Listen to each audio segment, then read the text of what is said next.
Halo teman-teman, selamat datang di channel Muris. Saya Muhammad Rizky Jaldi dan di sini saya akan membahas mengenai sejarah peradaban Islam modern di Mesir. Semoga bermanfaat. Untuk pembahasan pertama yaitu awal masuknya Islam di Mesir. Mesir atau sering kita sebut yaitu EGPT adalah negara yang wilayahnya sebagian besar terletak di Afrika bagian timur laut, yang dikenal dengan pusat budaya dan politik utama di wilayah Arab dan Timur Tengah.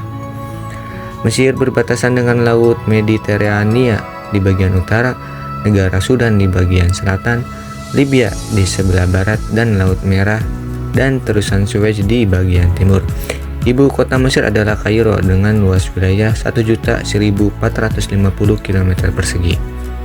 Nah, pada tahun 7 Hijriah, dakwah Islam mulai memasuki Mesir, di mana Nabi Muhammad SAW mengirim surat kepada gubernur Mesir yang bernama Muqawqis.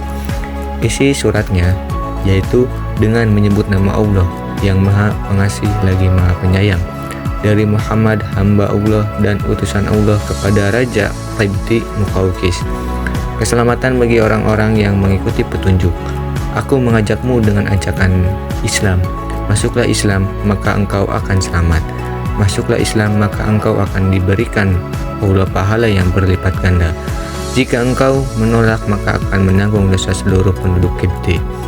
Katakanlah Muhammad, wahai ahli kitab, marilah kita menuju kepada satu kalimat atau pegangan yang sama-sama antara kami dan kamu, bahwa kita tidak menyembah selain Allah dan kita tidak mempersekutukannya dengan sesuatu pun, dan bahwa kita tidak menjadikan satu sama lain Tuhan-Tuhan selain Allah. Jika mereka berpaling, maka katakanlah kepada mereka, saksikanlah bahwa kami adalah orang Muslim. Quran Surat Ali Imran Surat ketiga ayat 64. Surat di atas membuktikan adanya hubungan baik antara penguasa Mesir yang pada saat itu adalah Muqawqis dengan Rasulullah SAW. Meskipun ajakan Rasulullah ditolak pada saat itu, penolakan dilakukan secara baik oleh Raja Qibti dengan mengirimkan kepada Rasulullah SAW seorang perempuan bernama Maria Al-Qibtiyah. Pernikahan Rasulullah dengan Maria Al-Qibtiyah melahirkan seorang putra bernama Ibrahim, namun meninggal dalam usia 4 tahun. Adanya hubungan yang telah lama terjalin tidak membuat Mesir menjadi kota Islam. Islam masuk pertama kali di Mesir pada masa Khalifah Umar bin Khattab pada tahun 634 sampai 644 Masehi.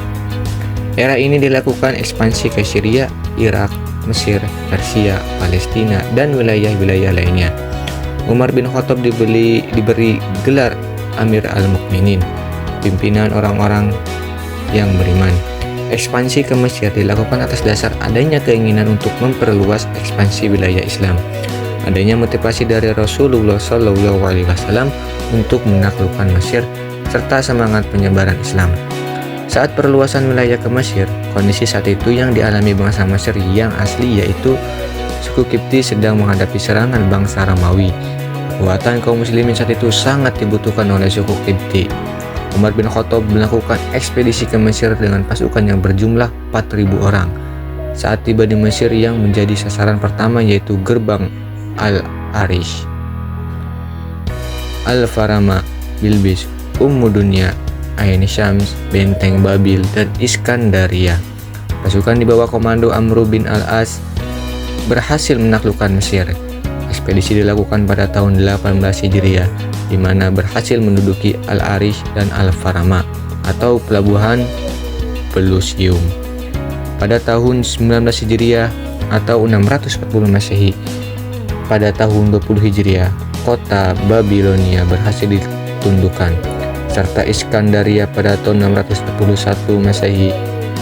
Dengan demikian, Mesir jatuh di tangan kekuasaan Islam. Di balik penaklukan Mesir ada sebuah perjanjian damai yang lahir antara Muqawqis dan Amr bin As. Isi perjanjiannya yaitu orang-orang Arab tetap berada di markas mereka selama gencatan senjata dan pasukan Yunani tidak menyerang Alexandria dan menahan diri dari permusuhan. Yang kedua itu ada umat Islam tidak menghancurkan gereja dan tidak boleh mencampuri urusan umat Kristen. Yang ketiga ada orang-orang Yahudi harus tinggal di Alexandria. Mesir ditaklukkan oleh kaum muslimin setelah berhasil menundukkan Suriah dan Palestina. Hal tersebut dilakukan karena adanya penindasan agama dan kekhawatiran stabilitas kaum muslimin akan terganggu karena Mesir dikuasai oleh Romawi setelah penaklukan tersebut dilakukan. Maka tahap selanjutnya dibangun Fustat yang merupakan ibu kota Empire Fatimiyah. Selanjutnya pembahasan yang kedua yaitu Islam era modern di Mesir. Era modern ditandai dengan kebangkitan Islam, di mana umat Islam mengejar ketinggalan dan keterbelakangannya.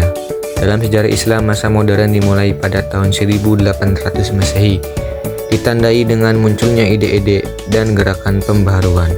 Pembaharuan dalam Islam merupakan upaya-upaya yang dilakukan para tokoh Muslim untuk menunjukkan umat Islam seiring kemajuan ilmu pengetahuan dan teknologi modern dengan mengubah kebiasaan-kebiasaan yang dapat melakukan atau yang dapat membuat Islam mundur dan terkebelakang. Adanya kesadaran para tokoh pemikir Islam melihat umat Islam sangat mengalami kemunduran dan ketertinggalan dari bangsa Barat, terutama dalam bidang pendidikan. Ilmu pengetahuan sangat populer di negara Mesir sejak pemerintahan Empire Fatimiyah. Mesir banyak melahirkan tokoh-tokoh yang berpengaruh di dunia Islam, khususnya bidang pendidikan. Era modern ditandai dengan adanya ekspedisi pasukan Prancis melawan Mesir di bawah pimpinan Napoleon Bonaparte untuk menghancurkan sisa-sisa kerajaan Mameluk yang masih ada di Mesir. Upaya Napoleon mengusir Mesir dilakukan tidak hanya dengan mempersiapkan strategi militer, namun juga dengan mengirimkan sumber daya teknis yang akhirnya memberikan kesadaran umat Islam untuk mengakui kelemahannya pasca kekuasaan Prancis. Nah, selanjutnya yaitu pembahasan terakhir, tokoh pembaharuan di Mesir.